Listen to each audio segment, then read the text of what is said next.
All full batteries.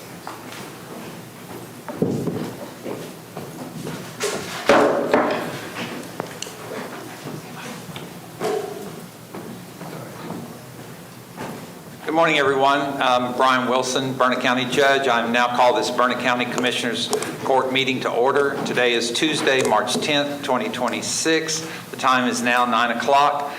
We are on the second floor of the county courthouse at 220 South Pierce Street, Burnett, Texas, 78611. I'm going to call agenda item number 2, the invocation and pledges. But before we stand up, I'm going to ask longtime resident Mark Kincaid to come tell us the story about Ocala, because I have been chewed out for saying Ocala, and then somebody chewed me out for saying Ocala, and so I'd like to get the true story before we say our prayer, because that's what we need to pray about, being nice to the judge. There we go. Guys, I'm just so honored to get to come and lead you in seeking God's wisdom this morning, but when I was called to ask to do this, I couldn't help but have a nostalgic moment. My great-grandfather's name is on the plaque downstairs when this was dedicated in 1936. And so I thought about, some of the times that we're going through.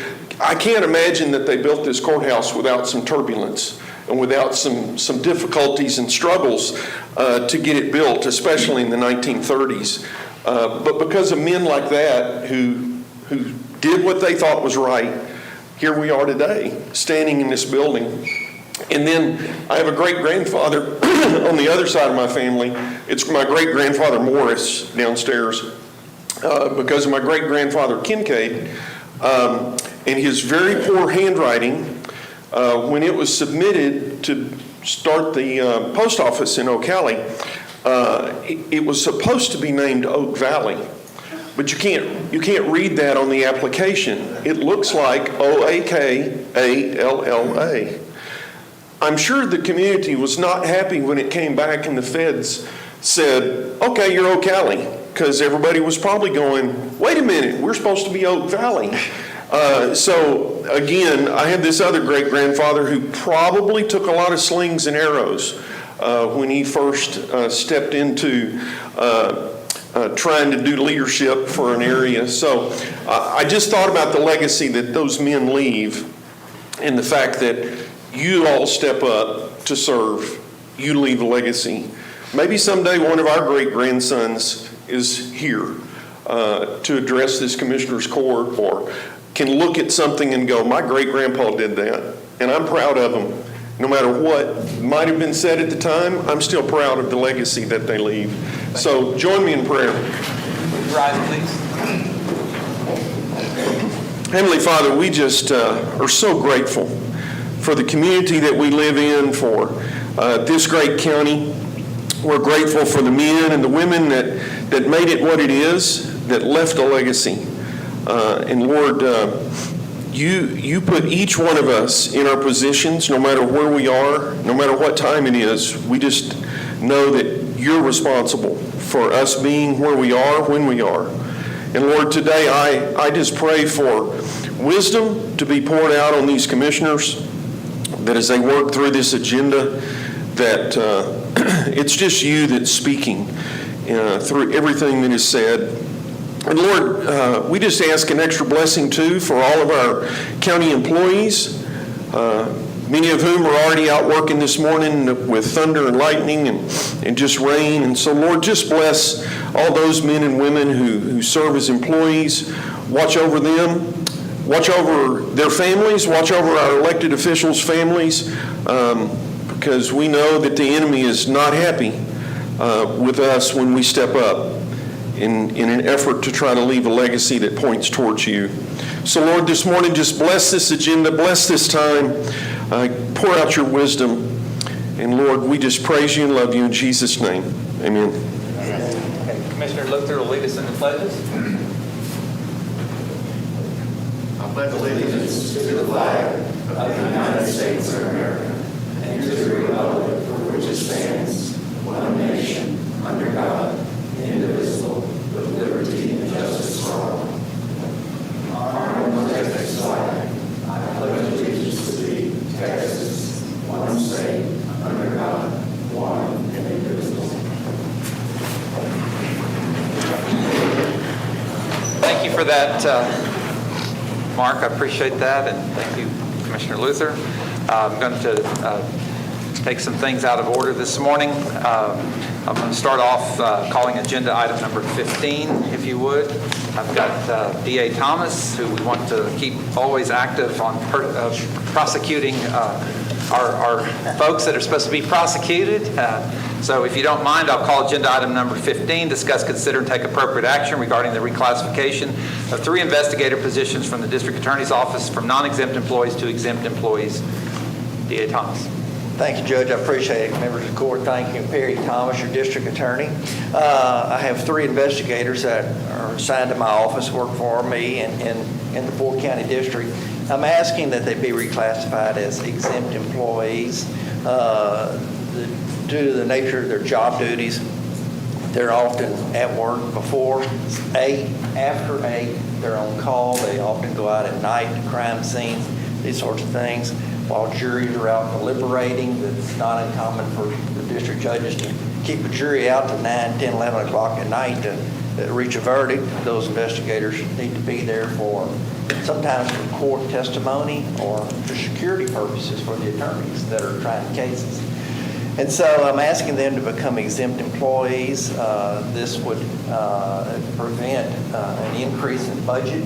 I don't want to come back to the Commissioner's Court in the budget cycle and ask for more money for overtime pay. And so I think the best to serve this county and this district would be they to go to exempt status, and that would result in no increase of the county's budget. So that's my request. Has this been vetted through HR? Are they eligible for exempt status?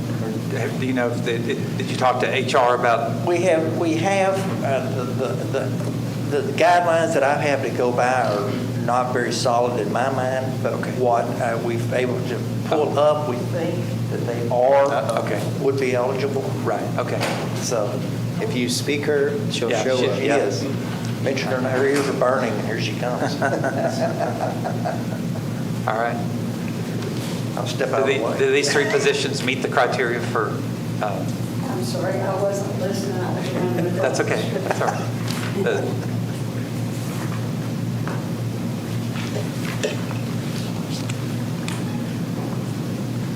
Thank you.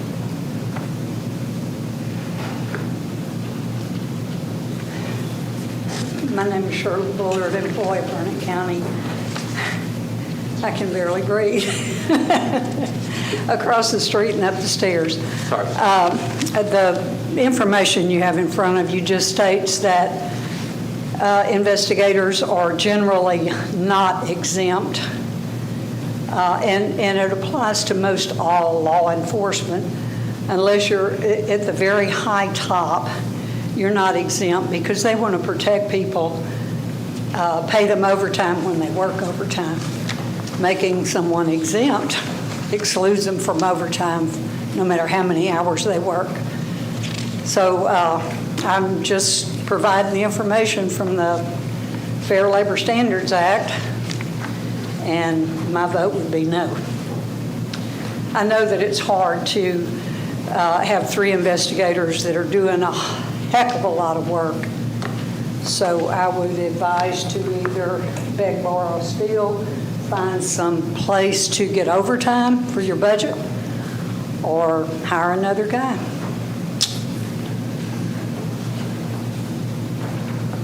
Okay, so Shirley, just real quick, and I think, did you say your name for the record? I forgot. I do. Okay, so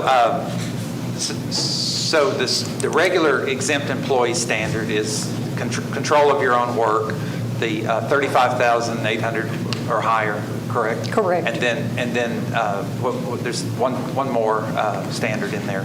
But you're saying this is for law enforcement specific? And it states at the very top line that's highlighted that district attorney investigators are law enforcement. They investigate, they have authority as all law enforcement would.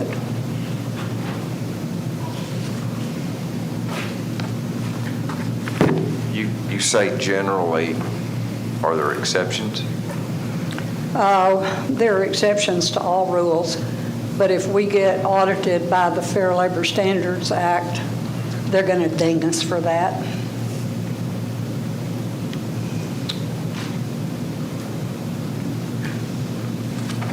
We don't need any dings. Perry, when it comes to their weeks and in general, I guess, it's hard to nail it down, but like,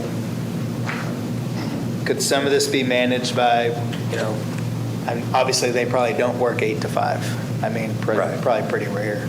But can that ebb and flow as they need it to still get their 40, but then get paid for the extra? I see saving the budget, but. Right. Are you asking the situation where generally they're going to work 40, but sometimes there's going to be overtime? Is this, are you running into overtime every week or just a bunch? Or are they having to take off, like, if they work 2 extra hours a day and the next day they come in 2 hours late? Or, I mean, that's something we can do if that's okay with with HR to flex hours like that. We can do that. within the same pay period? Within the same week. Our pay periods are 2 weeks, but if they work overtime 4 hours this week and then want to take it off next week, that doesn't work. We still have to pay it within that week, 40 hours. So flex time is allowable for sure, but I know that that's hard to do too when you're working on specific. So kind of going back to Commissioner Byerly's question, are you running into a lot of overtime? Is that part of what's driving this process? Okay. It is. All right. It is. Now, if we can flex it, that might be a little better. Although, at least I'm a little concerned. Oftentimes we have juries that work late on Thursdays and Fridays, and they don't have an opportunity to take those extra hours. I guess they could submit it as overtime pay. Okay. That's what I was trying to avoid, was increasing the budget on overtime pay. But other than that, I guess over in the week, they could flex it on Friday, Thursday, Friday. How do these investigators feel They if would they like, lose their overtime? Or they're not going to be able to get overtime? they all prefer to be exempt. I've polled all of them, and they all prefer to be exempt employees.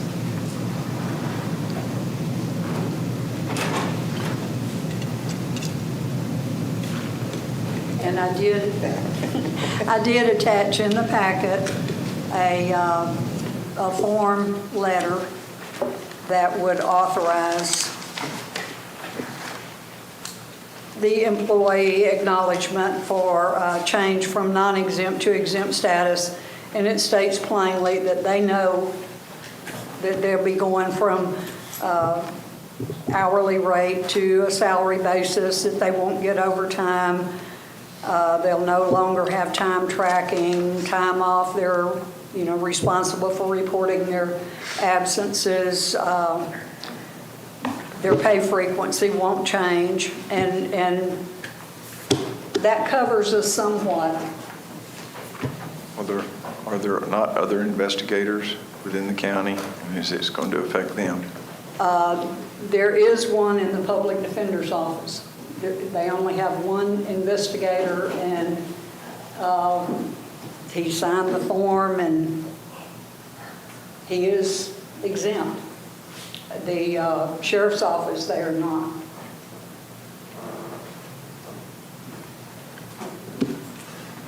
I've got some unique insight since I did this for the better part of 10 years. Burnett County Constable Precinct 3, Scott Davis. The problem that you have is an investigator at a DA's office has to shadow a prosecutor. They don't do timesheets. A lot of times they have to meet on the weekends with witnesses, stay after court or after their workday so witnesses come in. And because you can't flex time, so when I worked in Wilco, we would have a trial every other week. So if I worked extra the first week, then I could flex it. Because you don't have an overtime program, I don't believe. We have a little bit overtime, Yeah. not much. But I worked a whole lot of free time when I worked at the DA's office here, because trials oftentimes bleed into Fridays, and you don't leave until the jury comes back. Sometimes that can be 9, 10 o'clock, and so then you can't flex the time the next week. So I am very much in favor of this. This is very smart, and it is unique to the sheriff's office, where investigators with Perry's office shadow employees that are exempt, and they can't say, oh, it's 5, I got to go, so you can go meet witnesses by yourself, because a lot of our purpose there was security. But we have to pay them. I was going to say, isn't not paying somebody, you said you worked free time, wouldn't that be a bigger ding? That is a big thing. Well, I did it. I mean, I all- appreciate, obviously, Yeah. but like, that's something. Yeah, and I'll give you an example. We had a trial, and it was a volatile. You had a family member injure another family member. You had two sides of the family that were going against each other in the audience. And I had 2 female prosecutors, and I couldn't just leave at 5 o'clock. I couldn't. No, I know. And so I just clocked out and worked till 7 or 8. Because it was, the security was more important than the pay for me. But anyway. Yes, sir. Is there any public comment?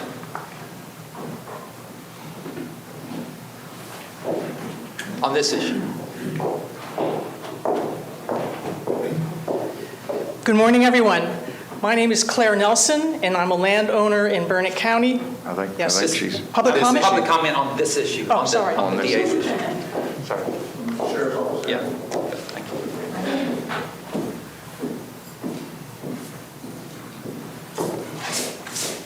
you. Just Alan Trevino, Chief Deputy, Barnett County Sheriff's Office. We do have 9 investigators. They are all non-exempt. We flex hours daily for our guys when they come and work the investigations.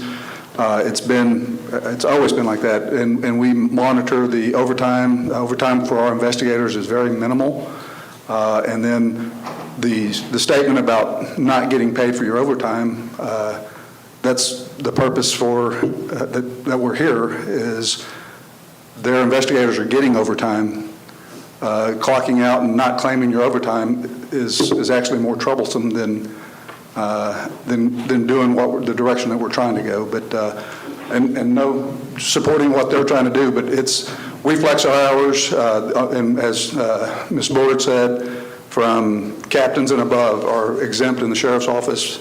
Below that, they're supervisory level, and I think that's part of the issue also is what their actual job functions are in exempting them, and whether or not that they have supervisory authority. Right. Thanks, Chief.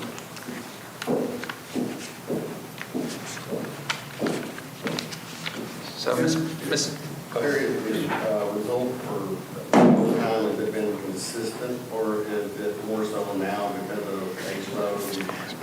I'm finding it, Quicker. Jim, you're going to have to bring your microphone closer, please.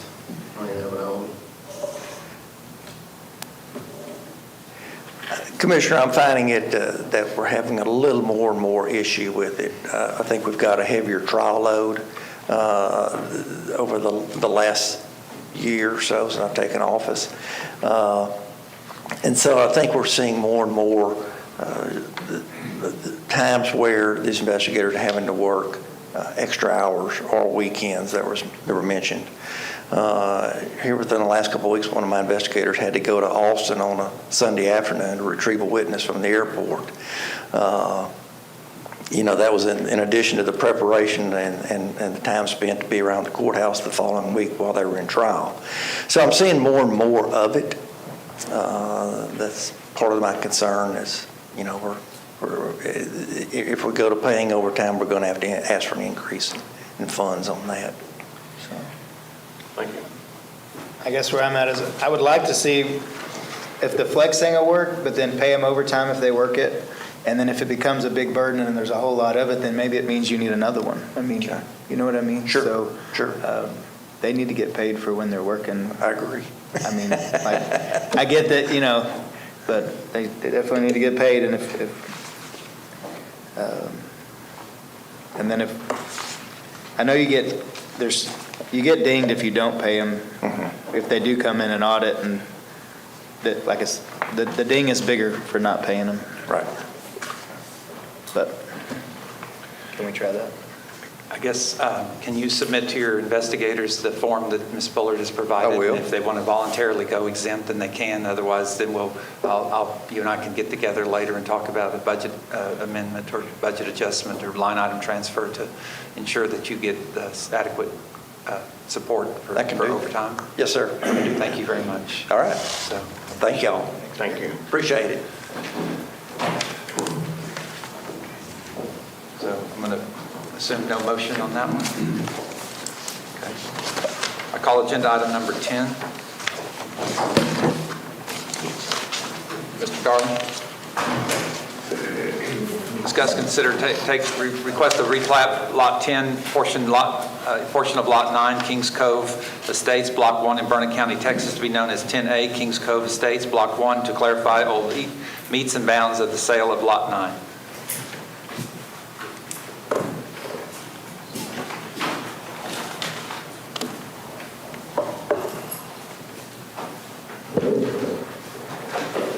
Judge, Commissioners, good morning. Herb Darling, Burnett County Development Services. This replat is clearing up a lot line issue that was meets and bounds, and it is pretty simple. It was done between the neighbors, I believe, a long time ago, and this clarifies it. Since it is a platted subdivision, they couldn't do a meets and bounds. Okay. They could, they did. But this corrects it. Okay. Thank you. Any public comment on this issue? Okay, I close public comment. Move for approval. Second. Okay, it's been moved by Commissioner Luther and seconded by Commissioner Byerly that we accept it. Any further discussion? All those in favor say aye. Aye. All those opposed say no. Motion passes. I call agenda item number 11, discuss, consider, and take appropriate action concerning the request of replat of lots 167, 168, 169, and 2E-1R, Council Creek South, Unit Number 1 in Burnett County, Texas, to be known as 167A, Council Creek South, Unit 1, a combination of 4 lots into 1. Commissioner Luther, Mr. Darling. Do we have a surveyor or representative present for that this morning? Seeing none, Judge. Okay. I would ask this be placed on the next agenda. Okay. Agenda item number 12, discuss, consider, and take appropriate action concerning the final plat of Headwaters of San Gabriel, Phase 2, a public subdivision consisting of 26 lots on 28.56 acres located at 700 block of County Road 333 in Burlington County, Texas. Commissioner Collier. Mr. Darling.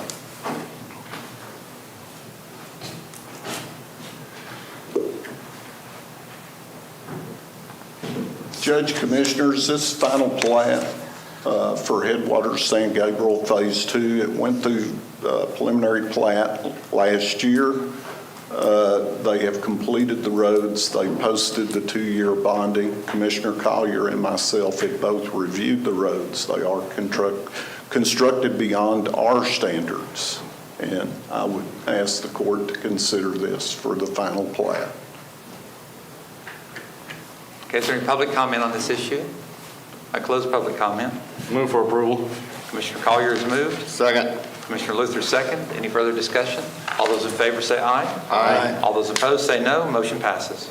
I call agenda item number 13, discuss and consider to take appropriate action regarding a request for a replat of Lot 1, Clearwater Landing, LBJ Plat Number 11, and Lots 73 and 74, Clearwater Landing at LBJ Plat 1.9, to be known as Lots 1A, 73A, and 74A, Clearwater Landing, LBJ Plat Number 1.10 in Burnett County, Texas, to revise lot lines to cure existing encroachments.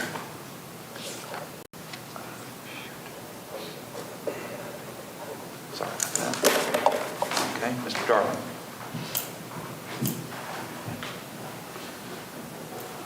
Judge, Commissioners, last year we did a replat on this.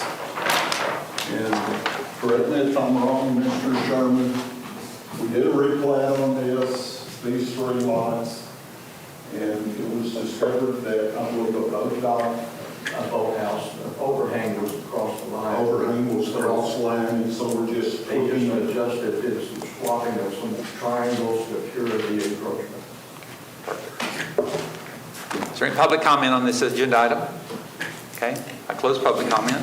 Do I hear a motion? Move for approval. Commissioner Second. Luther? Commissioner Barley seconded. Okay, any further discussion? All those in favor say aye. Aye. All those opposed say no. Motion passes.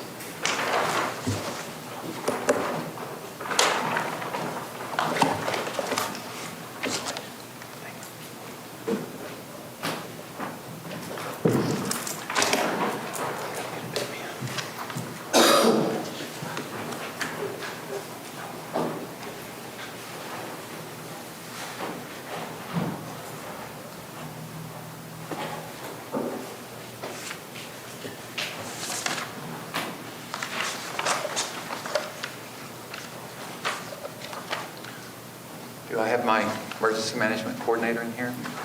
That's the last one for you, isn't it? No, 14. Sorry. All right. I call agenda item number 14, discuss, consider, take appropriate action concerning a request for replots of number lots 13, 14, and a .05 acre portion at a common area in Kalina Cove subdivision, the Legends Plat 7.3 in Burnett County, Texas, to be known as Lot 13A, Kalina Cove subdivision, the Legends Plat number 7.3, a combination of 2 and a portion into another lot into one lot. Yes, sir, Judge, exactly how it reads. They're combining 2 lots and a portion of a common area. Is there any public comment on this issue? Okay, I close public comment. Move for approval. Okay, Commissioner Luther, any second? Second. Commissioner Collier, any further discussion? All those in favor say aye. Aye. All those opposed say no. Motion passes. Let me get one more out of here. I don't think Derek's here.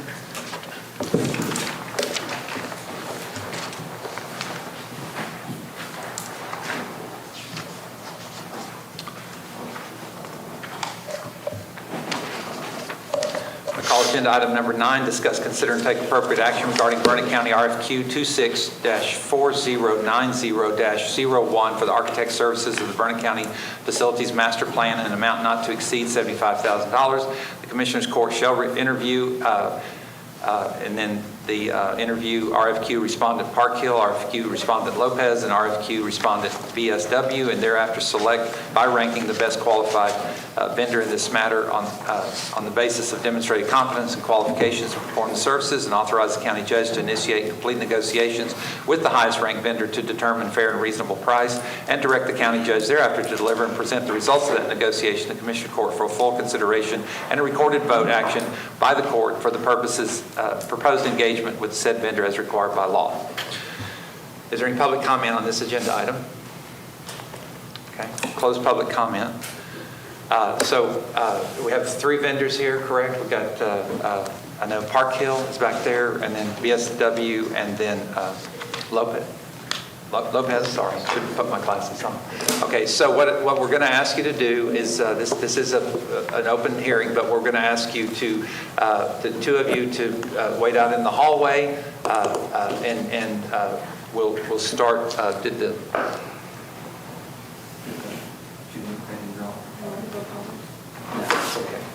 Okay.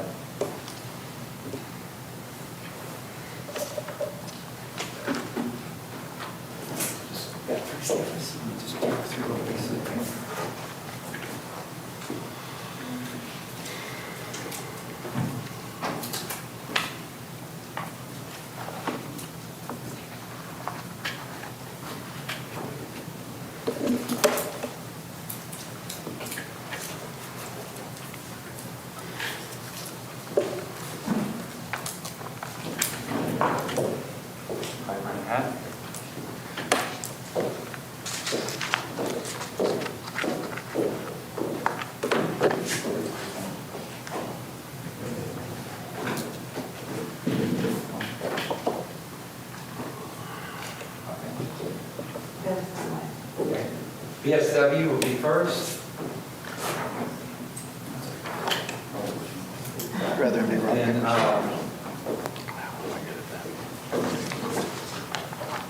sorry,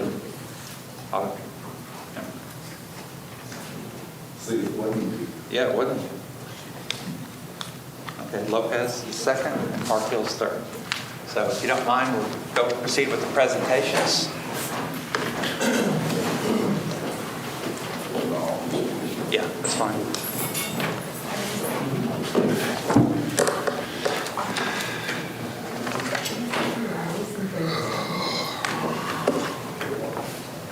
Good morning. Good morning. How are you doing? Good, thank you.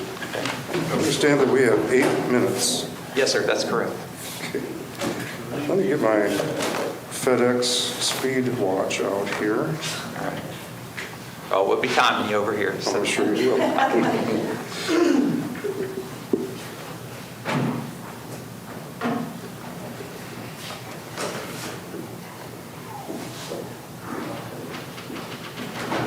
Usually I get a placemat, I get a sandwich, so. It's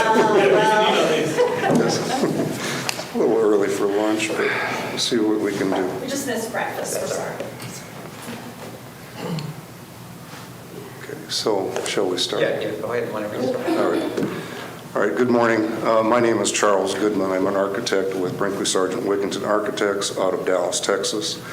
Brinkley Sargent Wigginton is a 50-year-old firm, and we are located in Dallas as the headquarters. We have 4 offices in Houston, Austin, and Waco.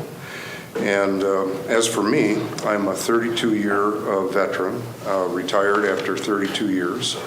Went through 10 years as an enlisted man and then 22 years as an officer, retired as a lieutenant colonel. I went through college and then I've been in this business for over 40 years. My specialty is justice architecture. I do courts and jails and prisons, and that's kind of my forte, and that's what I bring to this specialty. And I will be the principal in charge of this project. And as an owner of the company, and we have 2 owners here in front of you right now, and I will be the principal in charge of this project, and I will be with you for the duration. And so with that, as a principal in charge, we bring to this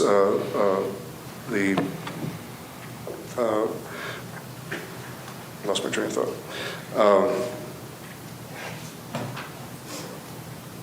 Lost my train of thought. Well, why don't we let Jody go. He's the project manager. Yeah, there you go. Sorry about that. Good morning, commissioners and judge. My name's Jody Tuttleton. I'm a project manager for BSW. I've got about 20 years of experience in architecture, 10 of those in county and justice projects. I've led large projects at DFW Airport and the management and in healthcare as well. So I've got a varied background, but about 10 years of experience in county and municipal government. We're excited about this project because of several reasons Shirley just mentioned. It's right in our wheelhouse. County projects in the state of Texas is what we specialize in. I'm going to highlight a couple projects that we're working on right now that relate to master planning.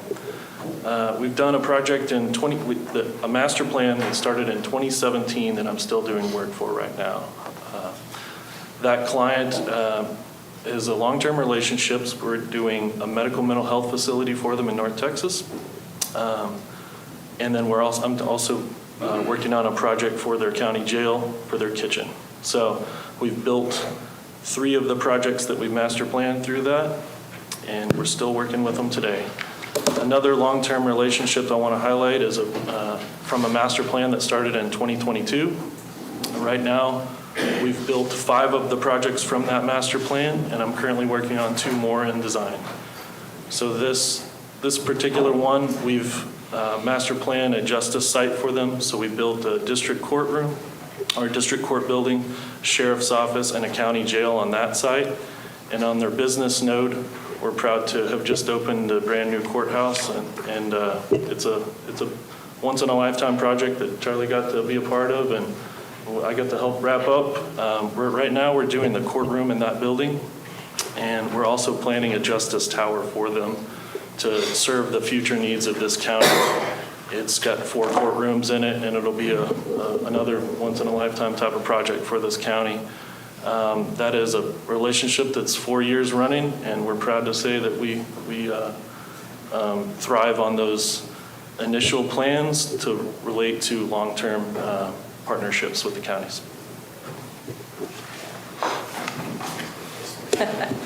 Good morning, Commissioners, Judge. My name is Gina Irwin. I'm a principal and owner of Brinkley Sargent Wigington Architects. It's the only company I've worked for. Graduated from Texas A&M and went to work with this company and have excelled at being able to learn and grow through many different activities, which all had to do with civic architecture. And most of that was city and county work. I've been exclusively in the planning side and master planning for our company for the last 25 years. And today I wanted to just bring you that experience, but also talk about other examples of our work and then how can we execute our capabilities to work with you and collaborate to move forward on this strategic plan.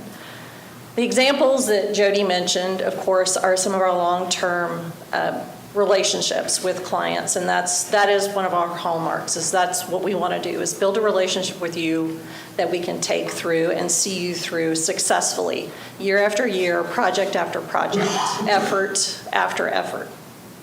And we've been working, we just finished a strategic plan with Bastrop County, doing exactly what you're looking for. It was a facility condition assessment partnered with the needs assessment, looking at short-term plus long-term needs. How did we look at setting priorities for them? What were the costs to those different priorities? And how to map out how they could achieve those things over time. It's a lot to take in. It's a big effort to think about long-haul needs. What and who gets first choice? How do we work through that? That's something we can help you do. I've done that many times. Who are the stakeholders? Not only in the county side, but also externally in the public. How do we get them engaged and involved? That's up to you. We want to help present all of that information to you the best way, and you can make the best decision with that information. We'll bring you the square footages, we'll bring you the condition assessment, as well as budgetary needs, put you the whole package together and help you make the best decision. And we invite you to call our references, Judge Klaus at Bastrop County or Commissioner Beckett. Those two were the most integral in this whole process we went through with them. So please feel free to contact them and ask how our services were. So Charlie, you have any wrap up? Yes, please. So, yes, we've got a little more time. So anyway, sorry for my brain part. We are very interested in doing this project for you. This is what we do every day, all day. And we would love to be able to work with you. We've got a great deal of experience over the last 50 years of doing work for counties. And so we would love to be able to work with you on this project. Great deal of experience right here with Gina doing programming for this kind of work. So again, we would love to be able to work with you, and we hope that you will be able to choose us. So thank you for your time this morning. Thank you. Thank you. Any questions? Commissioners, these are just draft questions, they're not required, so that if they fit something, or if you decide to ask a different question that's on this list, then just write it down, please, so that we can ask the same question of the other firms. I do have a question. How do you plan to obtain office needs information from all the different departments within the county? And how do you pare through that? Because everyone's going to say, well, I need it. It's definitely a question we hear many, many times.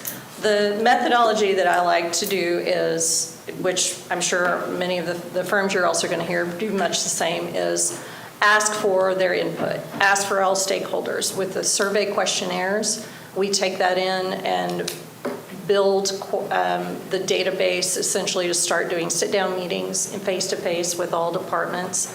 We'll develop all of those square footages, and we want to let people feel they have some ability to speak what they think they need, but we'll come in, of course, with measured approach. We also like to look at comparable counties, and we can bring in that information, particularly when it centers around potential additions to staffing.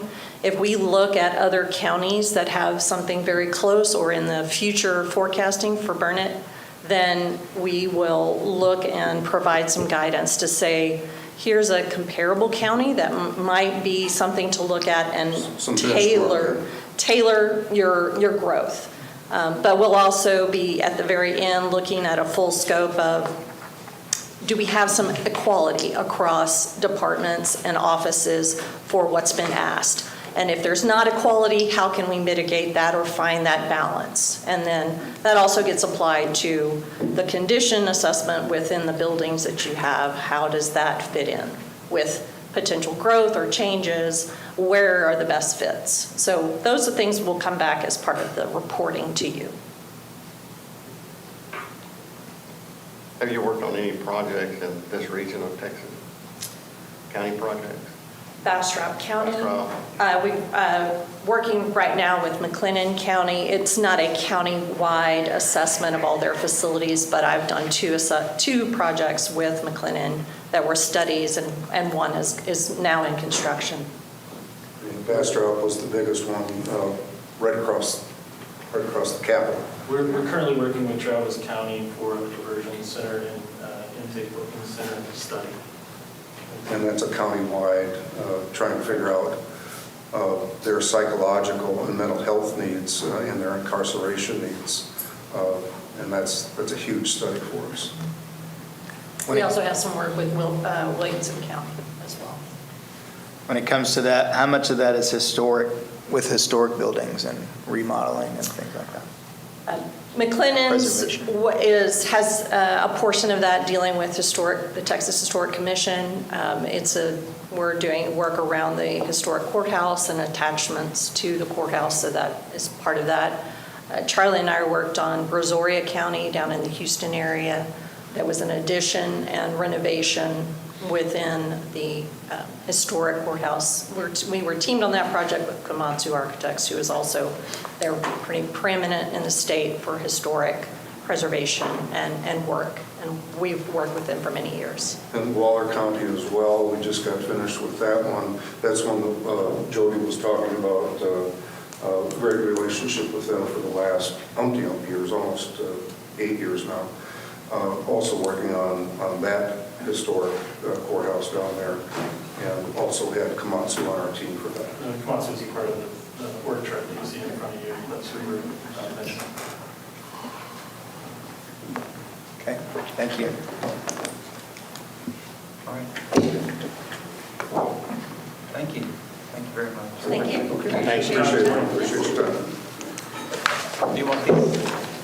If you don't want to keep it, we'll take it. But it's No, you can use them, you can keep them for dinner and lunch and breakfast. Thank you. We need to. Yeah, okay.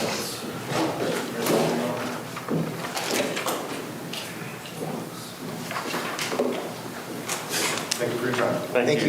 You have a great day.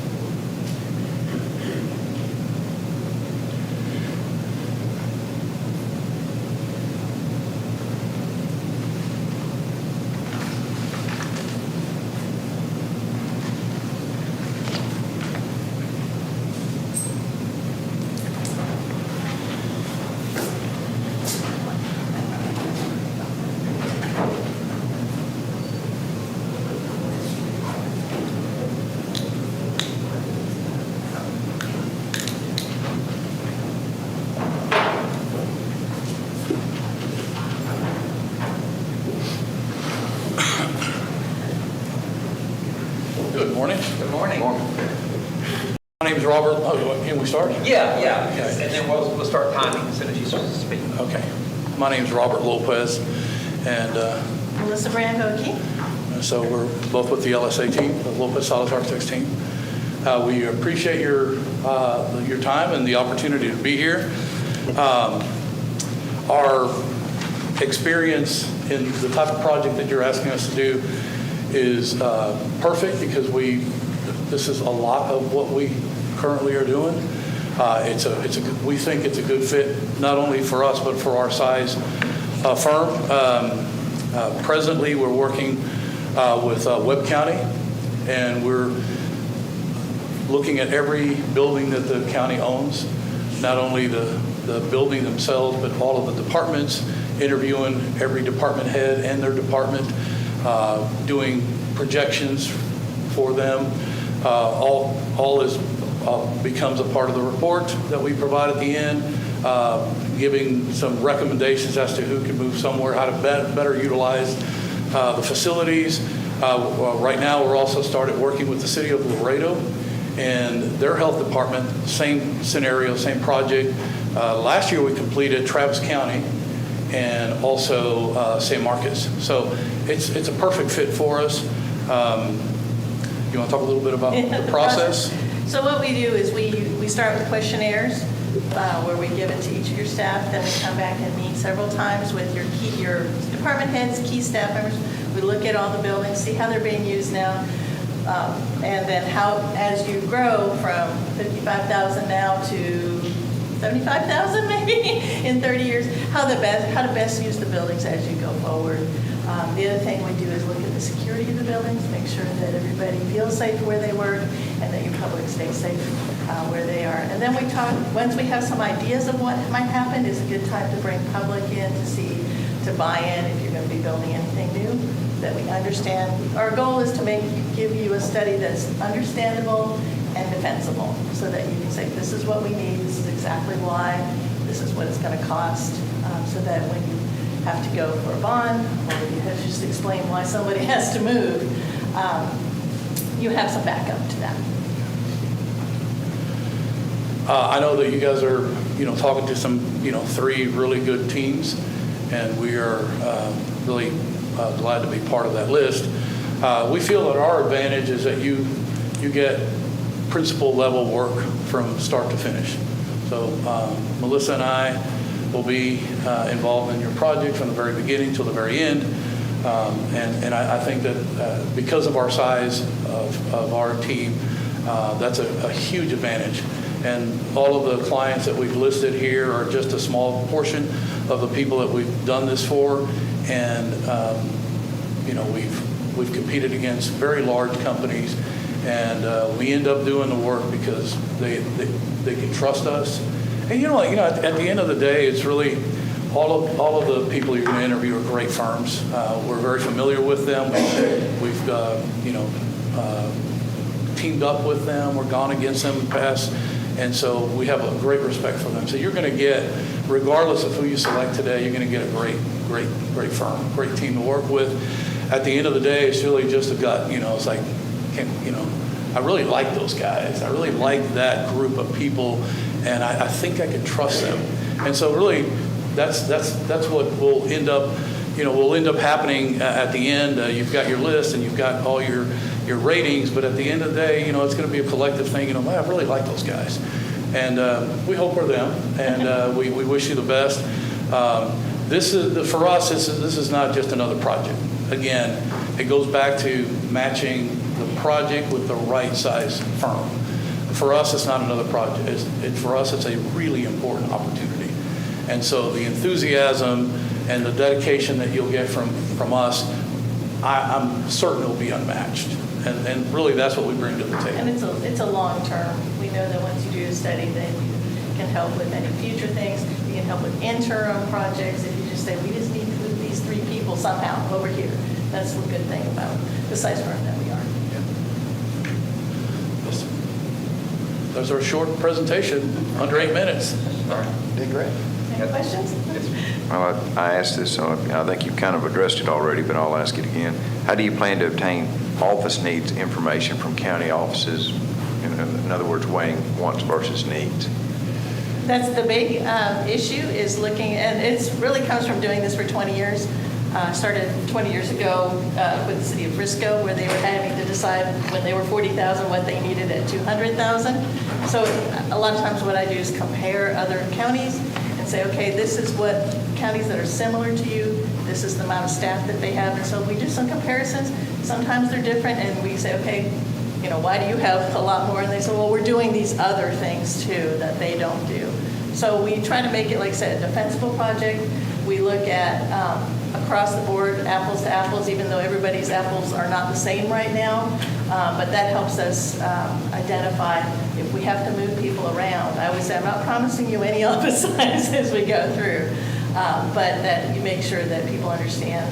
And a lot of times if you talk to them enough times and you ask them their questions, even though they may not get what they thought they were going to get in the beginning, they understand, and then they are behind it.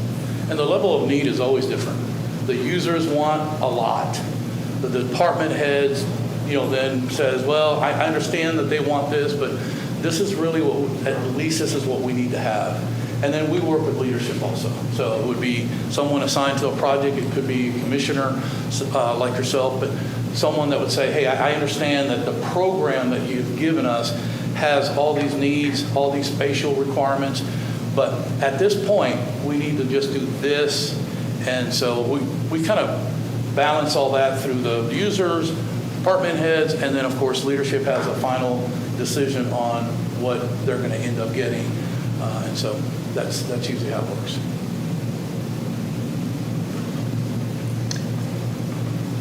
My question is already answered. Yeah. That's good that we answer the questions in the 5 minutes that we Yeah. This one, I guess, experience with the historic buildings, remodel and then I've done a little bit of historic building remodeling, so I am familiar with it. If it gets something where it's very specific, we have usually consultants that can help us that if we run into some roadblock, but I haven't run into roadblocks yet. We, in 2009, bought an office building downtown San Antonio. So the building we own is actually on the historic register for San Antonio. So, and we've done that type of work in the past. We're not a firm that only does that type of work, but we're very familiar with it.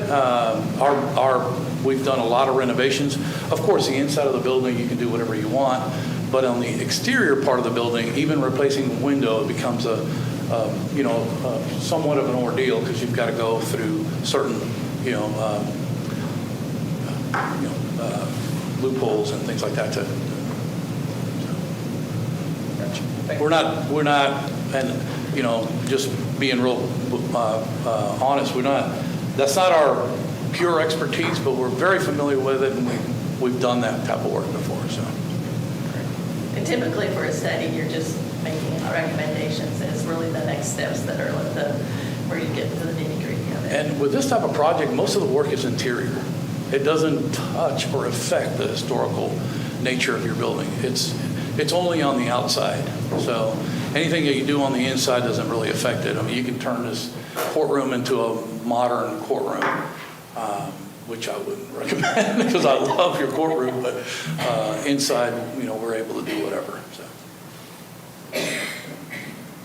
Thank you very much. Appreciate it. Yep. Thank you guys. Appreciate it.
he needs one up here.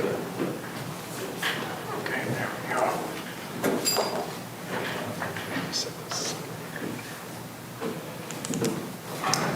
Ready to go? Yep. Okay. Well, good morning, Judge and Commissioners. My name is Michael Howard. I'm with Park Hill, joined by Chris Casey, also with Park Hill, and just want to start by thanking you for the opportunity to get to this point and get to visit with you this morning. We're excited to be here and share a little bit more about Park Hill. I really appreciated your residents' comments this morning during the invocation about the legacy of this courthouse and of your county, and I want to share a little bit about the legacy of Park Hill. We were founded 80 years ago in 1945 by 3 World War II veterans that identified the need for small rural towns in Texas to have architectural and engineering services. And really for the last 80 years, that's what we've been doing, is focused on civic clients, whether it's municipalities or counties, doing really quality of life projects to make sure residents have access to great facilities and great services. So a little bit about our process. We have performed facility master plans for several counties around the state of Texas and some of your neighbors nearby Central Texas, including Pflugerville, Leander, Lago Vista, Cabal County, et cetera. What we find is most counties have 2 challenges when it comes to their facilities. They're focused on either aging facilities that need maintenance, or they're concerned about planning for growth, space needs for, again, their staff or for public services for residents.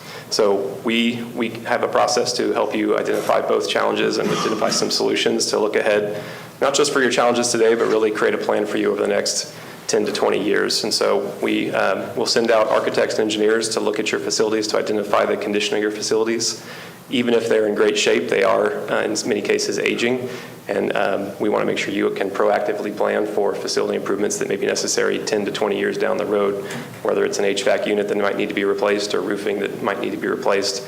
We have systems in place to help you identify what the timing and costs of what those facility items might be. When it comes to planning for growth, we'll help you facilitate a staffing projection and a population projection to look at upcoming developments in the county to really understand the spaces that might be required to right-size your facilities today if you already have staff that are squeezed into tight places, or to understand how to proactively plan for growth that might be coming in the next 20 years. So that's a little bit about our process. I'm going to ask Chris to share a little bit more about your project in your county. We've spent time driving around looking at your facilities and have a little bit of insight into what we can expect working with you. Thanks, Michael. Chris Casey again, Judge, Commissioners, staff, for the opportunity to be here with you today. So we know there's growth. There's been growth here in the county and the surrounding areas as well. The last time we did any sort of major building improvements, we're doing the new annex portion over there that we're adding on to in that building over there. It was 25 years ago when both the north and the south annex came online. A lot has changed in that time period as well. The residents' needs and what services need to be public facing. And, I did go around to 11 of the facilities there. I didn't get a full peek behind the curtain, if you will, but got a good, awareness of the facilities. On the whole, they're in good condition. But again, there's not everything that we can see just by sort of a pass-through, but we're very diligent about, bringing out the team and looking at the facilities and documenting with them. Again, I commend you on the RFQ. I think you hit on everything. In there, the only thing on the early front end is, creating the as-builts. We may have record drawings of the facilities, but we want to look at all that information to process it, to kind of begin to standardize offices and workspaces and workstations and all those things. So we've got a common, size of office, not just based on rank and file, but also one's day-to-day, needs and their tasks. The other thing is, we want to explain to you a little bit more about our stakeholder engagement. Really commend you for reaching out and listing that we're going to engage the public on this, because they are your users. Sometimes they're your biggest advocates, and sometimes they're going to certainly pick up the phone and call you and let you know that, boy, what if you kind of tweaked and did that. So, some of the things that, I sort of noticed on my visit, last week, just some of the safety and security that's, could be upgraded around the facilities as well, near the sheriff's office and then the north annex there.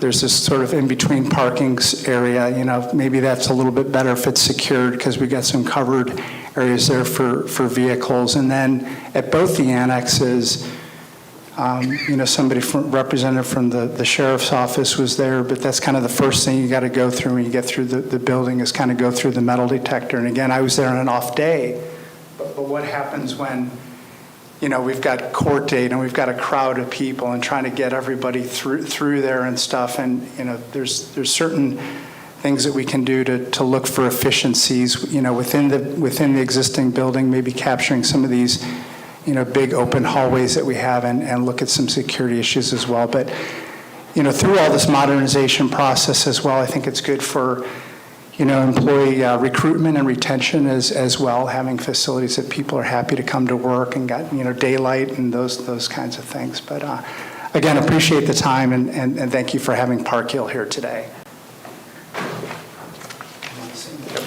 We appreciate the opportunity again. Thank you very much. You all, how do you plan, I appreciate the public engagement portion of that, and that is very important. How do you plan to obtain office needs information from all the different county offices, trying to measure wants versus needs? Absolutely. Well, we pride ourselves in taking a very pragmatic approach and making sure that the master plan doesn't turn into a wish list of things that aren't attainable or achievable.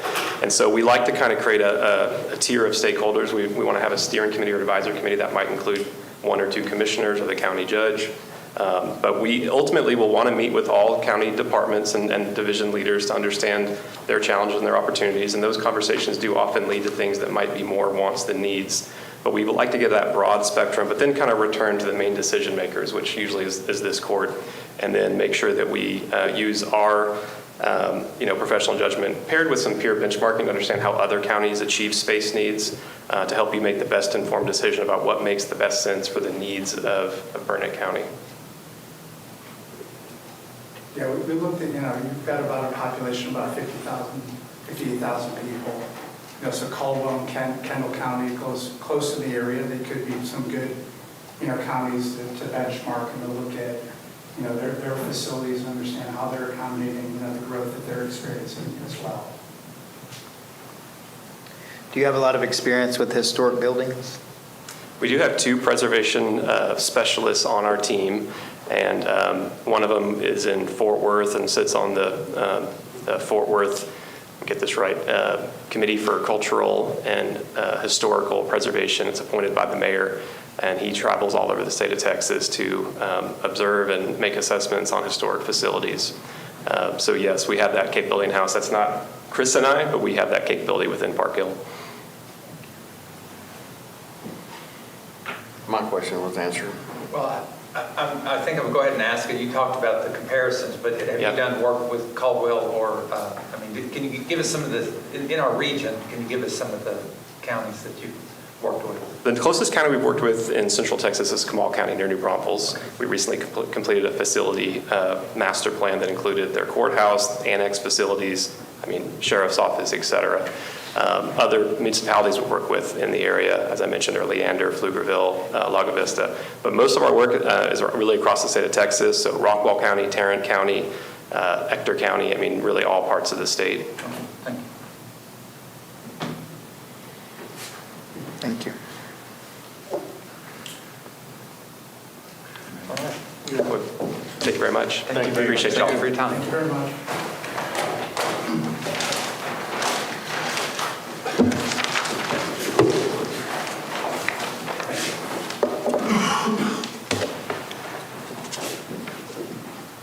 Justin, we have a 5-minute recess. Yeah, let's take a 5-minute recess. Come back at 10:08, please.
This is a,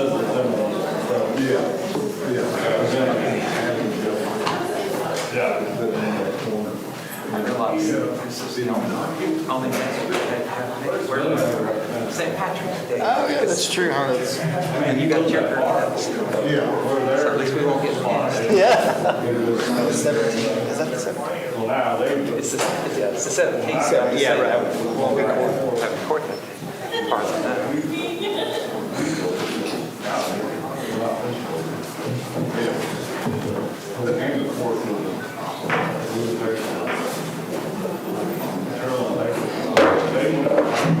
Okay, the time is now 10:11, and I call the meeting back to order.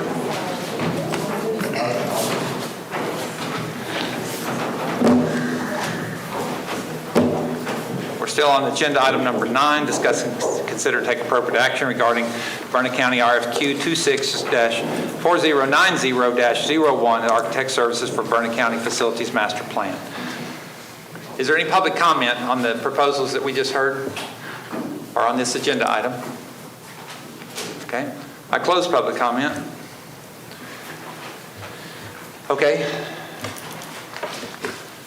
Commissioners, you have the scoring information. You've heard the presentations. Do I have any? There's no public comment, so do you have any recommendations how to move forward on this agenda item?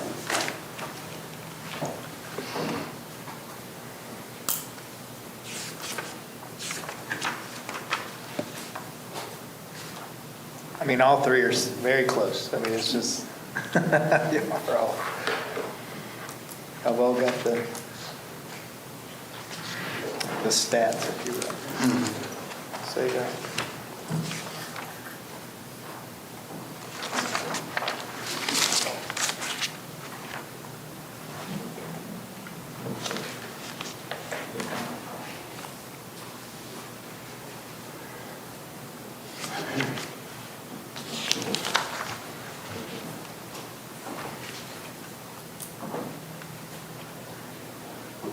I guess within the scoring, though, I'm not getting old. I can read it.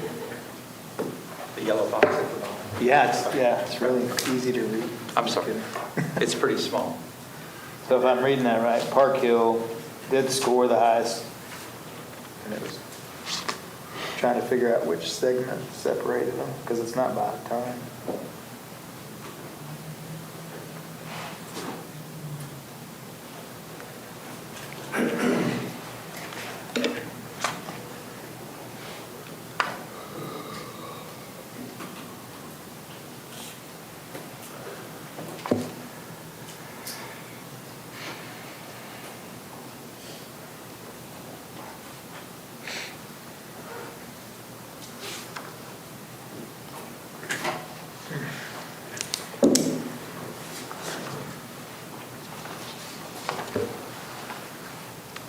Just postpone this to later in the meeting, or do you want to? No, I don't. I will say that, again, I think all of them are very qualified. I'm impressed by the amount of county relevant projects that BSW has done. They seem to be very in line with what we're trying to achieve. And I think that if anything has to be done to our law enforcement center, they've had experience with that side of the house as well.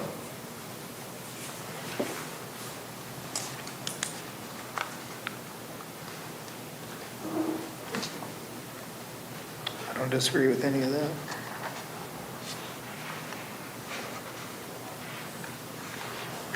And I have been in contact with the sheriff several times this week, and we will need to do that eventually. That is part of the master plan, but some other issues that have come up, space and operations.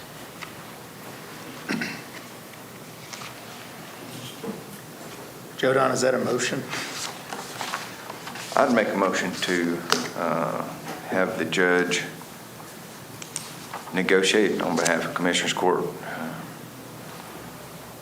to select the firm of BSW Architects.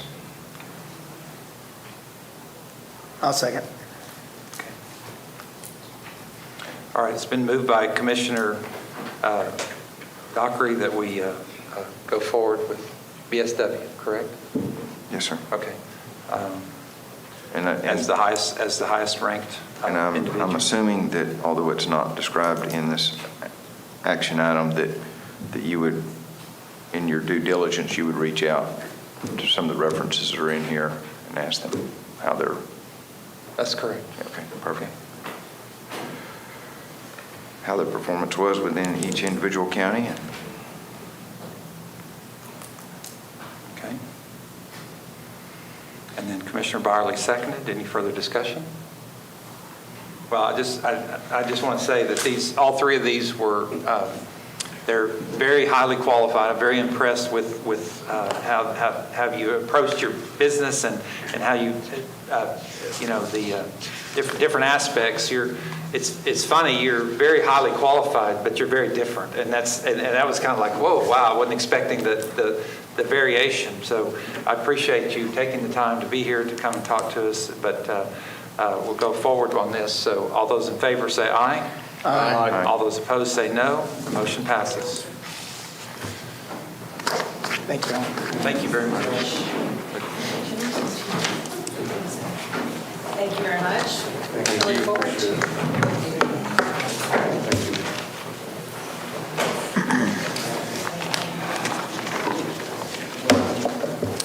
Okay, we're scheduled to go into an executive session, but what I'd like to do is go ahead and take public comment on items not on the agenda. We will be talking about the power line. You're not taking any action on C or D tonight? Just D. Get back over. For the C and That was, well, that was part of my motion, was to authorize the judge to initiate and complete negotiations.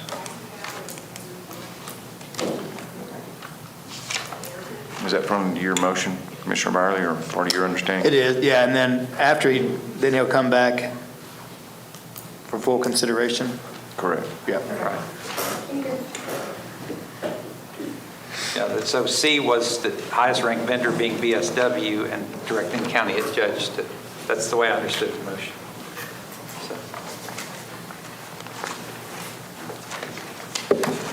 So public comments for items not on the agenda. Do I have any public comment for items not on the agenda? Pursuant to Government Code 55107.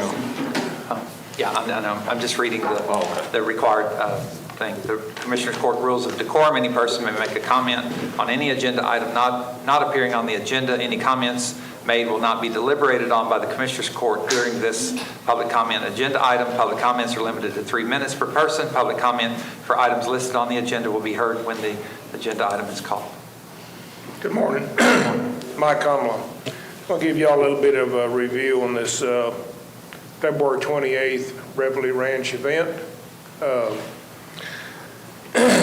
Very proud to be have the freedom of America, being an American.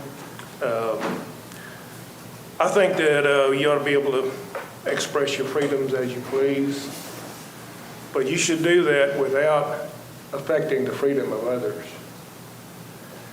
And this event was the 28th of February, and at 2:30 p.m., 2341 was, traffic was blocked up at 29 about 2 miles. Not sure how far it extended past behind me, but it delayed my day. And due to a comment that was made at the mass gathering permit hearing, I want to be sure everybody understands that I haven't got used to having my freedom removed by the events of Reveille Ranch. So also the traffic control was set up at 29 and 2341, and they had an attendant there as required, but they left that traffic control up until past 5:30 p.m. on Sunday with no attendance. And the signage for the traffic control was not illuminated. So traffic at night, I don't know how they made it through there. There's no advance notice because it wasn't illuminated. But I don't know why they left it up, but it made for a very dangerous situation. And this lane closure involved closing the right lane for right turn only. And it wasn't a tapered type lane where you had time to make a decision. It was blocked off, which in this situation was required, but still it's very dangerous to be left for this period of time without no attendance there. So once again, here we are. Revelation Ranch does what they want to. Thank you. Thank you. Thank you. Thank you. Okay, any other comments for items not on the agenda? I just want to tell you, we are going to be talking about the power line in just a few minutes. So if this is about an item, if you're going to talk about the power line, you probably want to do it on the agenda item, or we could consider it. It's not a closed session, if I have a new angle on 765 that I can Yeah, save it for later? we'll go to closed executive session, then we'll come out, then we'll just do a report on the power line, and then have a discussion. And that's, I'll wait. if that's what you want. I just want to make sure that we could consider it, because in this section, we can't consider your comments, so. I'll follow your judgment. Okay. Thank you. All right. All right. Any other comments for items not on the agenda? Okay. I close public comment.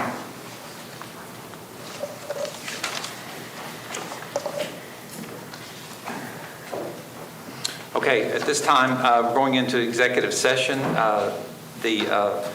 Pursuant to 551.0712 of the Texas Government Code, consultation with attorney for the Commissioners Court to consult with and seek advice from the attorney regarding the proposed 765 kilovolt transmission line to be located in Burnett County. Proposed, not to be located, proposed in Burnett County. I'm going to call that a typo. The proposed enactment of a regional planning commission pursuant to 391 of the Texas Government Code and other authority and other matters described in this agenda. So, Margaret, do you have a rough idea of time for? Okay, that's what I was hoping. That's okay. So we're going to be about 15 minutes. We're going to go into executive session. The time is now 10:23, and we'll be back, and then we'll talk about the agenda items as we come out of that. Okay, thank you. All right, so I'm asking that Margaret Pemberton will go into executive session with us, the county attorney and first assistant. Anybody else? Thank you.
I've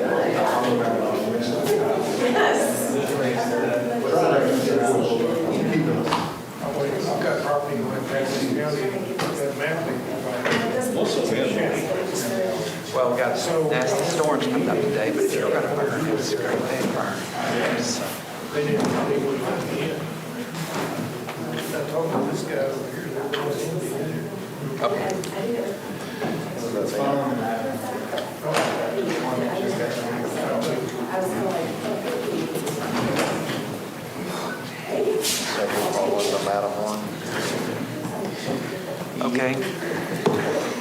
The time is now 10:49.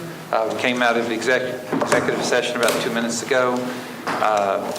We are on agenda item. We did 5, which is 10 reconvened, and now we're ready for. Okay, now we're reconvening. And then number 6, discuss, consider to take appropriate action regarding necessary and desired outcomes of the executive session. We're going to have a brief report by Margaret Pemberton. Is it on? Yes. Hi, this is Margaret Pemberton. So just a brief update on where we are with the line. I had talked to Encore. It's not going to be filed probably until March 26th, although it could be filed as late as April 7th. Oh, it's not on? Hello? Can people hear me now? Oh, I have to. Okay. So I'll repeat it. So I've talked to Encore several times, and the line, their application is probably not going to be filed until March 26th, possibly as late as April 7th. They have heard people a lot. They said people really seem to want the line to go north. If you look at what the opening the docket, the title of the docket includes new counties going north, and it may be beneficial, well, clearly it would be beneficial to Burnett County. Friends of San Saba has been doing a lot of work, and they are making headway. So, and also I would say that Mia has done a great job at getting people, together to start working on it. And Encore's hearing it. So the other thing that I heard, I think it was last time, somebody said, why can't we get the maps? The PUC gets the maps. And that's never been that way when I was at the PUC. And so I asked Encore, asked Jaron, I said, are they getting the maps in advance of everybody else now? He said, no, nobody sees the maps until the application is filed. Okay. Anything else? No, I think the other thing, do you want to briefly talk about the 391 Commission? We'll get the agenda out today. Our first meeting will be next Monday, the 16th at AgriLife at 2 o'clock. And we'll have a full agenda. Judge Riley and I kicked it around yesterday. It'll go up to Jackie today and get put out with Burnett there. And then at that meeting, we'll have an agenda full of selecting our public member and then going through the bylaws and all the things. So we'll have that agenda, and it'll be open to the public. So. Great. Okay. Go ahead. So will that be on the Burnett County agenda, on the calendar with Commissioners Court, or will that be separate? It'll be a separate agenda. Separate. It will be on the Burnett County website. It'll still be posted all the same, right? We hadn't figured that out yet. I haven't figured that out yet. It cannot be on the county commissioners page. But it'll be posted in your public, Commissioners page. It cannot. but your public notices? It can go in the public notices, Okay. like any other meeting in the county, but not a commissioner's court. Thank you. It'll be a posted meeting, just like an ESD or something. Okay. Anything else? I think that covers the bulk of what we'll have some more information and probably some decisions to make on the 24th when we get to the next meeting. But we'll just have to take that up at that time, properly posted. Okay. Any public comment on this agenda item? You've been so patient. Thank you. She decided, nah. Thank you, Claire. Thank you for your patience. My name again is Claire Nelson, and I have a new topic. When it comes to 765, you've heard about everything from endangered species to moving the route to what is HB 5066 really give us the green light to do, plan or act or construct. You've heard all those things. My topic today is security. And I mean cybersecurity and infrastructure security, meaning where are the parts sourced? So a little bit about my background. I'm a retired business executive and cybersecurity professional. I have certifications in information security, data privacy, cloud networking. I've served on the Austin Information Security Systems Association board, etc. It's in my blood, and I love everything about cybersecurity and security. So with ERCOT, what does the R mean in ERCOT? Who knows? Reliability. Shout out, reliability. You can't have reliability without security. And there are two important Texas SB state bills, Senate bills, that pertain to what we're all doing. And these are part of the argument to take a pause, tell PUC, ERCOT, everyone, take a pause and revisit the whole plan. So there's 2116, SB 2116, that's the Texas Infrastructure Protection Plan. Then there's SB 75, which is for grid security specifically. And so you can read through the thousands of pages of documents. You can read through the ERCOT Permian Basin Reliability Plan, and where do you see security or any consideration for security? It's a gap. It's not there. So, and this will help for the statewide. It's not just to move a route. This is for a statewide argument about why we need to pause and reconsider. So I'll repeat, it's the Lone Star Infrastructure Protection Act, and then SB 75 for grid security. And the Infrastructure Protection Act is important. What if you buy a large transformer? Where is it sourced? Is it from a named nation state on a threat actor list? Is it from China, Russia, North Korea, Iran? Or are any of the components in that transformer from any of those named nation states? These are very important things to consider. Grid security is very germane to national security, and it affects all of us. It affects everyone, even your own personal cybersecurity is part of all this. So I just wanted to plant the seed, and I'm sure this topic will come up again, and thank you very much for your consideration. Thank you. Thanks, Jim. Okay, anybody else?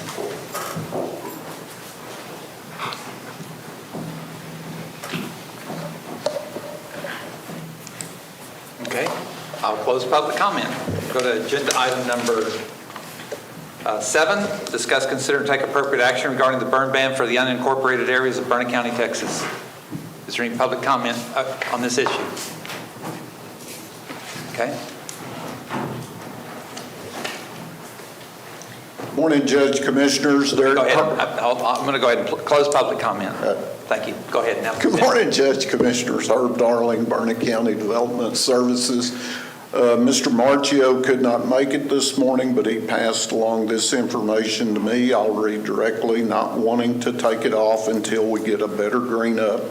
Too much dead dry fuel out around the county with drying forecast over the next week after today's severe weather event. He's also had a couple of fire departments reach out in support of keeping the ban on. I can tell you the precinct 2 fire chiefs, the 4 that are unanimous to keep it on, so.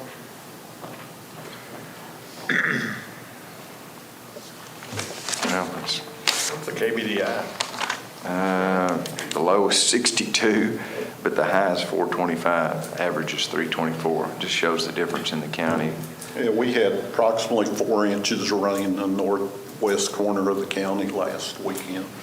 So that's less than 2/10 in the rest of it. Yeah, the rest of the county. We are seeing a little green up. I'm sure y'all are aware of that, but we do have a tremendous amount of dead dry fuel left over from the winter out there. And I saw this morning that Governor Abbott his office issued the potential for wildfire danger, and Burnett County was not on the list of the whatever 60, 70 counties that he issued. So that's, again, I think we're right on the bubble. We can go either way. So, And I agree with that. It's a tweener time where it's either way you go. Doesn't evenly apply to the entire county because obviously the Dry Gulch fire 2 weeks ago. Okay.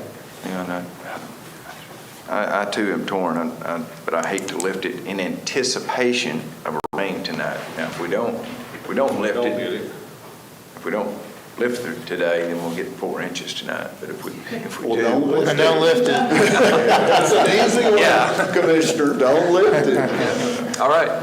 Thank you. You bet. Darling. Do I hear a motion? Otherwise, we'll pass on this agenda item.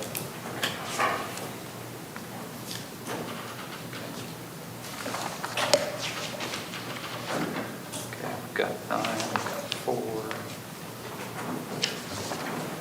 3. Okay, call agenda item number 8, discuss, consider, and take appropriate action to allow the use of county equipment and labor to assist in the Burnett County Rodeo Association, a nonprofit organization pursuant to Section 501c3 of the Internal Revenue Code and other authority regarding arena preparation for the upcoming demolition derby. Such action may be authorized if deemed to serve a recognized public purpose, including economic development pursuant to Chapter 281 of the Texas Local Government Code and other authority.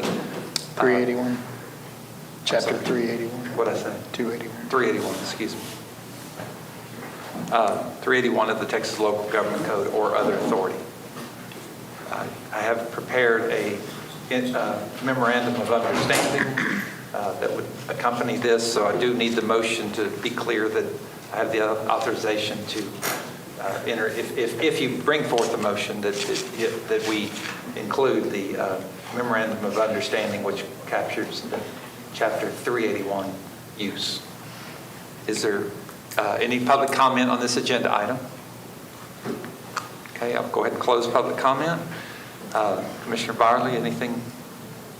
They do this twice a year. We've been doing it for a while, and typically other precincts help out. You guys willing to help, like usual? We will help again. Yes, sir. Thank you. Can y'all help a little if we get together and make let it? me know. Okay. We can. Okay. Well, then I'll make the motion. Well, I'll make a motion to approve agenda item 8, including the authorization for the judge to sign the MOU. Second. Okay, so it's been moved by Commissioner Dockery, seconded by Commissioner Luther.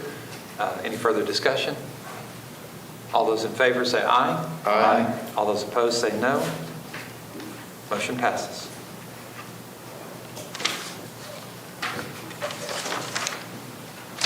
I call agenda item number 10, discuss, consider, and take appropriate action concerning the request for a we've already done that one. Sorry, excuse me.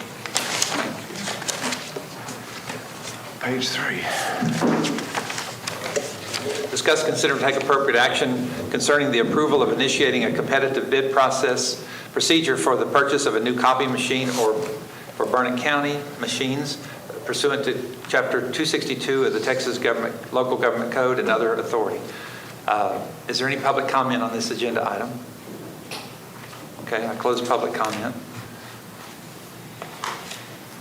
So what's happening is apparently when ARPA funds came in, the county went in and bought, pretty much gave a really wide latitude to lots of different kinds of machines and lots of different kinds of purchase machines. Well, guess what? They're about many of them are about 6 years old.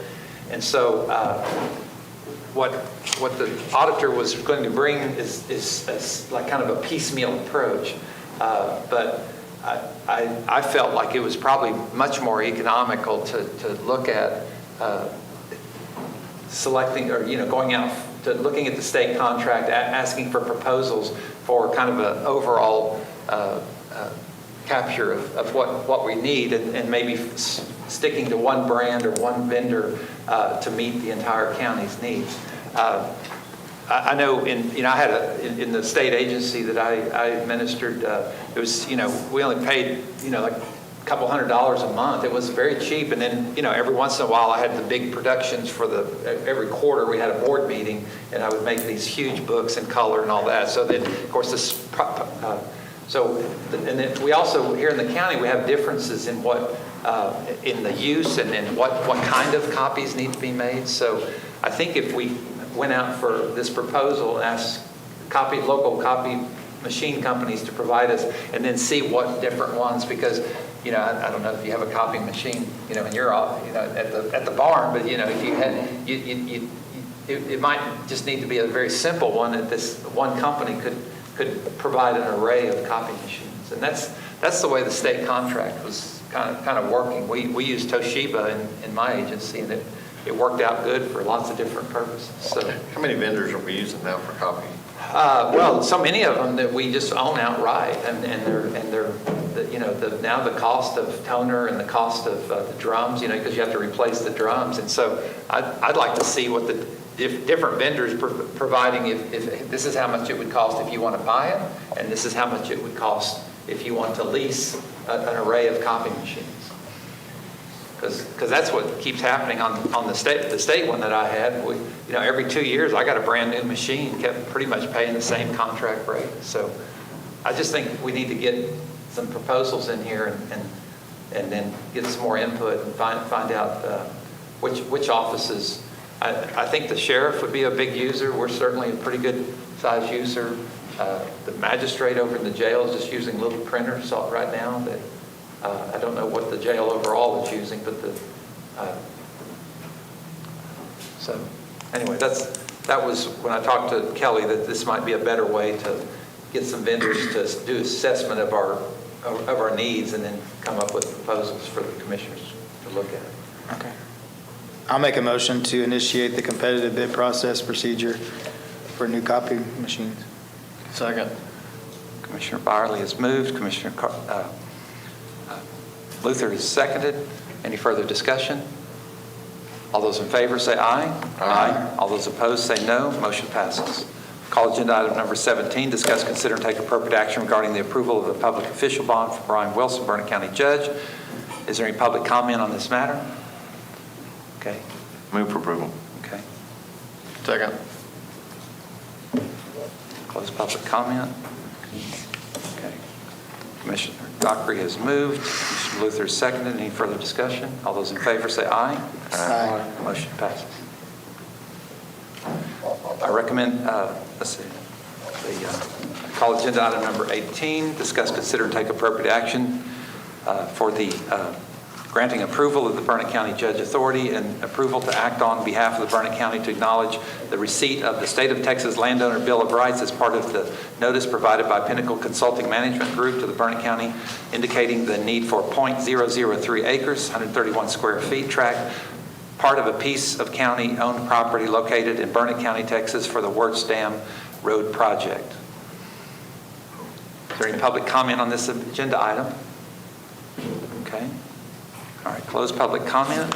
This is simply under state law that we're working on a new road project down on Wirtz Dam Road to build a new bridge. It's going to be a long-term project to 2029 or 30 at this point, that we're just accepting the fact that the law requires that our consultant notify us that we have the landowner's Bill of Rights for all properties that would be considered taken for that project.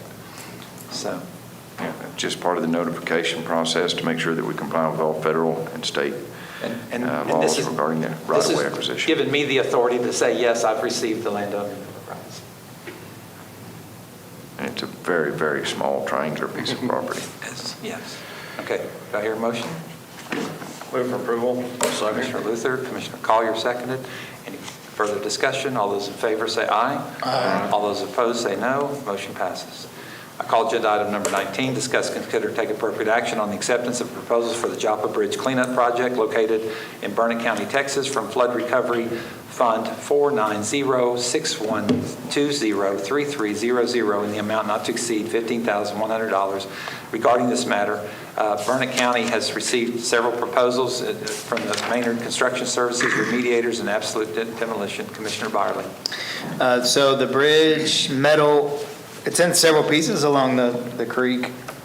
The big metal piece is the elephant in the room, so to speak, I guess. But they're willing to come in and haul off other debris from the original site plus the metal and take it to our facility so that we retain it for now while we wait to see what we're going to do with it. The goal is to retrieve some pieces and some unique architecture from it and incorporate it into a memorial at the site there in Joppa and work with the Historic Commission and the Friends of Joppa Community one day to do that. So for now, this gets it all in one place at a back corner of the recycle center, basically, is where I'm going to propose. Where were you talking about putting it?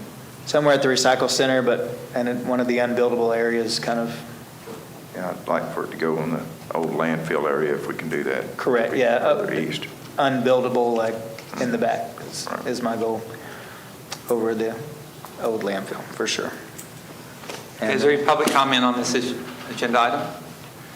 Okay, I close public comment. I have a question. That once that piece is moved to that location, does this price have any bearing over what's left? Or is that going to be another cost down the road with what is not used for whatever? As far as, this will cover getting the metal and the wooden planks and some of the piers and stuff hauled off of the site onto our site. That's it. And then the contract is over. And then anything in the future, we would just have to. Do we have you got a right of entry from the property owner? Mr. May, yes. Well, I need to work with them and the vendor. We all met on site, and the right of entry for the state exists, but. What's their time frame of completing that? Quickly. I mean, everybody's ready to go. We didn't know we had to bring it to court, so it's been ready for about a week. But we went out, we got the 3 quotes, and then Mr. Maynard came back, Construction Services, as the low bid. So I would like to approve it and accept the low bid from Maynard Construction. Is that a motion? Second. Yes. Okay. Commissioner Byerly moves, Commissioner Collier seconded. Do you want to read the amount in on that one? $13,985. Is that correct? Yes. Okay.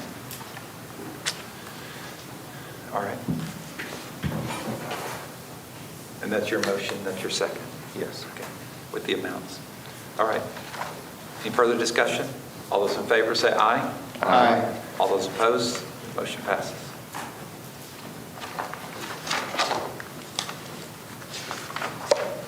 Call agenda item number 20, discuss, consider, and take appropriate action regarding invoices without purchase orders or contracts as required under Local Government Code 113-901.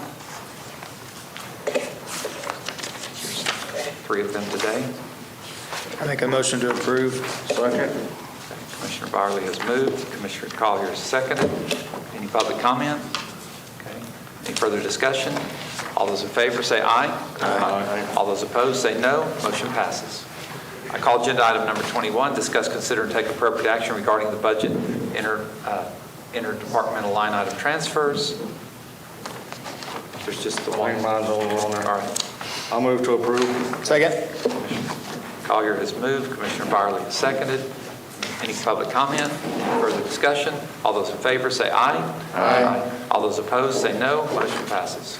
I call agenda item number 22, discuss and consider take appropriate action for the authorization and payment of claims previously approved by the Burnett County Auditor. Move for approval. Second. Any public comment? Okay. All those in favor say aye. Dockery and Luther, and then any further discussion? All those in favor say aye. Aye. All those opposed say no. Motion passes. Call agenda item number 23, budget amendments. This is from the Sheriff's Office to move some revenue into a line item. Any public comment? Discuss and consider and take appropriate action regarding the FY26 Burnett County budget adjustments. No public comment. Move for approval. Second. Commissioner Byerly has moved. Commissioner Luther second. Any further discussion? All those in favor say aye. Aye. All those opposed say no. Motion passes. I call agenda item number 24, discuss, consider, take appropriate action regarding departmental asset transfers. We have precinct 3 inspection sheets, and that is, I think, transferring to you said auction, correct? Yes. Okay, so that's precinct, and that first one is not labeled, but that's precinct 3 is a motor grader. And then some equipment, some old equipment, and then also there is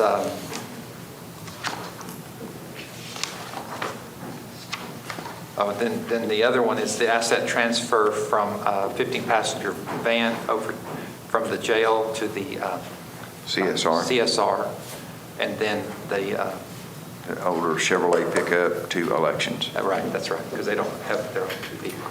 And that came in really handy, I heard the other day, so that's great. So, any public comment? Okay, close public comment. Do I hear a motion? Move for approval. For all of them? Second. For A and B. Okay, thank you. Second. Okay, and that's Commissioner Collier moves, Commissioner Luther. Any further discussion? All those in favor say aye. Aye. All those opposed say no. Motion passes. Agenda item number 25. This is discuss, consider, and take appropriate action to approve, sign, and execute all necessary documents, actions regarding the following contracts, agreements, or grants to be approved and or ratified. I have a couple of questions on some of them. So is there any public comment on these? I guess nobody's from the jail here, so I may have to call. Let's go ahead and proceed with this item. Mr. Harris, do you have some information? I think the Virtue is just a program we're just renewing an existing contract. Is that correct? And then what's the other? What's Dark Trace? Yeah, Dark Trace. That was the one.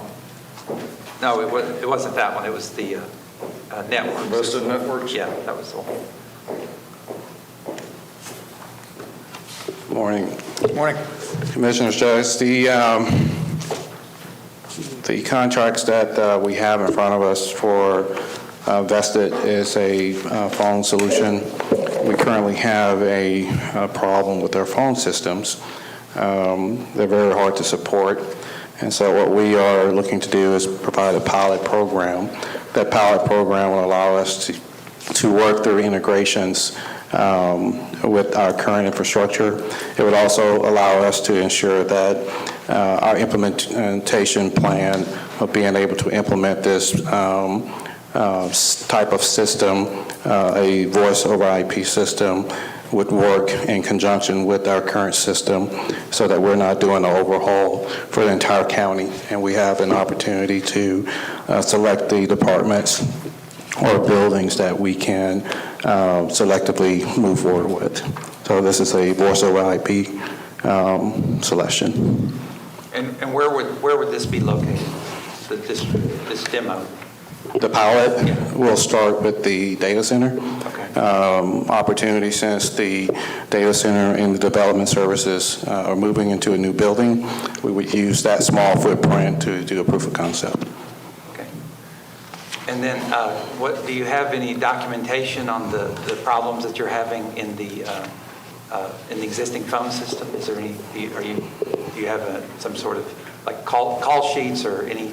You said we're having problems with our current phones. Yeah, so one of the problems that we're having, for example, the sheriff's office, we have old technology and it continues to go down. We've worked with Frontier for over a couple of weeks, and what we found is that the copper lines are bad. And we're having to try to replace and find problems where they are subject to rodents and things of that nature, or just wear and tear, where it's just not working. So we've had over a 2-week down period with the sheriff's office. we currently have an excess of phone bills that's coming from multiple resources, multiple ISPs. Very, very difficult to maintain. And every time we add a line, we get a new contract. That contract now comes to the Commissioner's Court, and that would eliminate this type of situation. Can you give us, on the 24th, a report of all the, like a documentation of all the different aspects and problems that you're having with that? I could provide a summary of the technology that we're having issues with. And the biggest problem that we have is that this vendor is from France. So anytime we have an issue, we have to pay for those resources I to think come I'm in. talking about more specific downtimes, that if you said the sheriff's office didn't have phone systems for a week, I'd like to have a report on specific downtimes and actually operational differences, because I wasn't aware that we had any downtime where people didn't have phones available.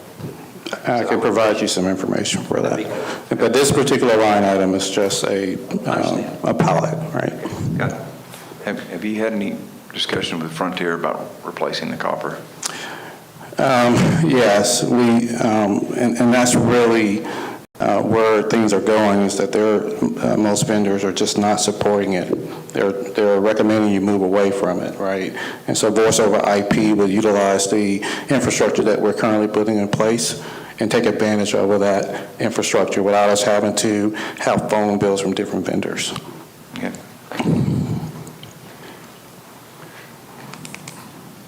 Okay, thank you, that's all on that one. I just want to make sure that on D, I wanted to make sure that you understood that this was a ratification of an existing contract because we had black mold in one of our buildings, and I felt it critical for the safety of our employees to make sure that we got the remediation done. So, and I hope you'll consider ratifying that mold remediation that took place in the library last week. So, anyway, so other than that, take a motion. Any public comment?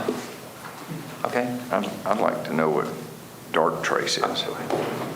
And if that's something we need to go into cybersecurity for, let us know. We can do that. I mean, cybersecurity. If it's cybersecurity related, we can go into executive session. I can be up here with it.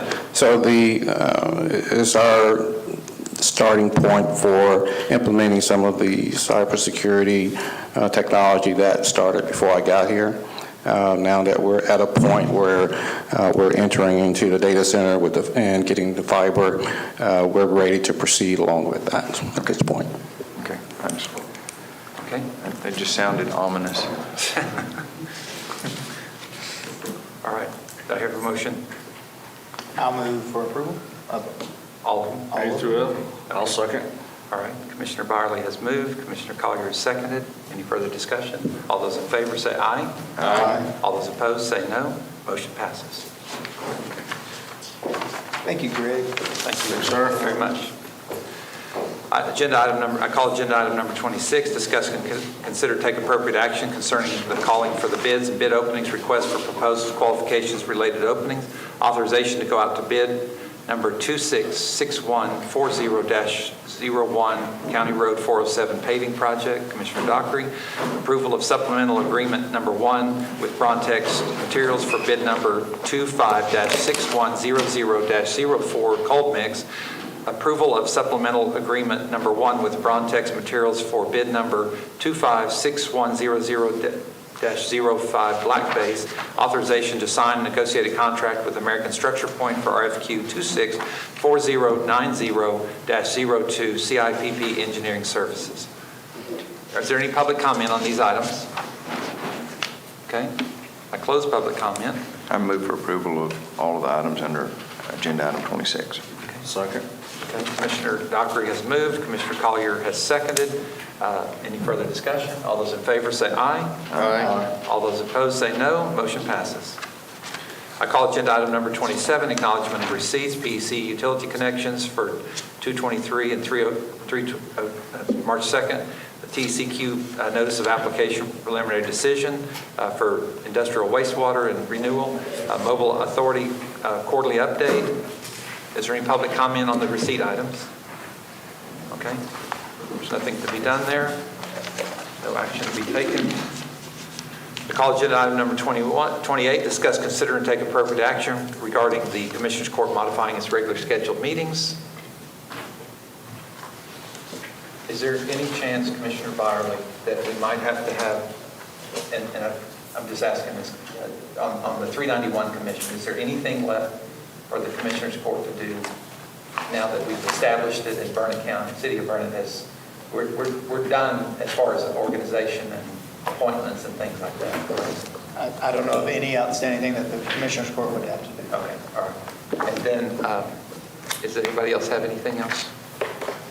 That was the only thing. I wasn't sure if there was anything else. I haven't heard of anything. Okay. All right. Then I call agenda item number 29, calendar review. Anything outstanding on that? The one thing I want to throw out is on the 28th is our annual Donald Fawcett Day, and we'll have the bed build with Sleep in Heavenly Peace. We'll have signups for that if you want to come help through the Rotary Club, and then the fish fry and the raffles and all that for the Donald's scholarship will be for sale at the community center. Great. Okay. And then I call agenda item number 30. Well, we got Bopay coming up. Oh, yeah. That's in April. April 18th. 18th. Okay. When's Blue Bonnet? The weekend before that. And then the Virtual Mart, Herb Wine Festival on the 25th, 26th. That's yours. I got to know. Okay. I need to make sure the calendar gets updated, at least definitely the Bopay. Has that already been put out, do you know? Yes, sir. On our website? We have the flyers have been posted, I think, and they're on the website. All right, good. All right. All right. And if anyone needs electronic versions of the flyers, see Jackie. She will send them to you so you can distribute them to your cities and make sure they get them in their newsletters, hopefully. And then if you have contacts with the POAs and things like that.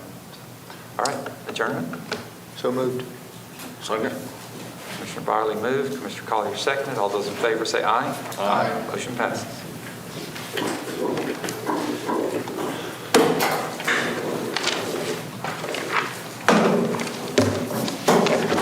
At 11:25? Payroll. Yes. Yeah. Well, you've been gone. It's now 11:25.